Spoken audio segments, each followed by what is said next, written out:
धनी बादशाह अकबर को शिकार करना बहुत पसंद था।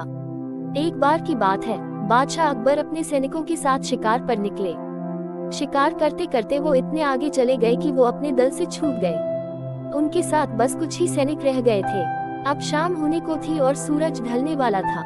साथ ही अकबर और उनके साथ के सैनिकों को भूख भी सताने लगी थी।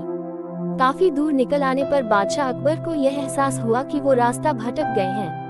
वहाँ आसपास कोई नजर भी नहीं आ रहा था जिससे रास्ते के बारे में पूछा जा सकता था। थोड़ी दूर और चलने पर उन्हें एक तिराहा नजर आया।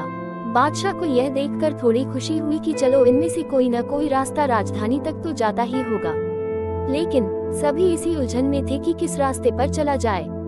तभी सैनिकों की नजर सड़क किनारे खड़े एक छोटे से लड़के पर पड़ी।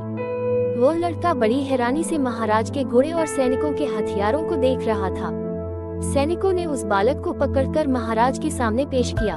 बादशाह अकबर ने लड़के से पूछा, ए लड़के, इनमें से कौन सा रास्ता आगरा जाता है? यह बात सुनकर वह बच्चा जोर जोर से हंसने लगा।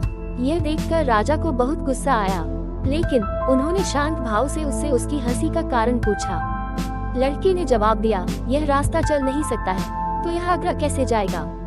आगरा पहुंचने के लिए तो आपको खुद चलना पड़ेगा।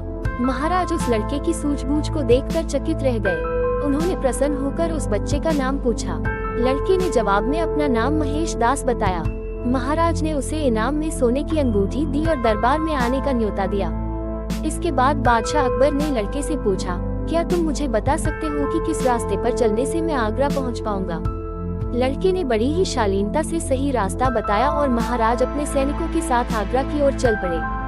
यही लड़का बड़ा होकर बीरबल के नाम से प्रसिद्ध हुआ और बादशाह अकबर के नवरत्नों में से एक कहलाया। यही वजह है कि जब भी कहीं कोई दिमाग की बात करता है तो सबसे पहला नाम बीरबल का आता है।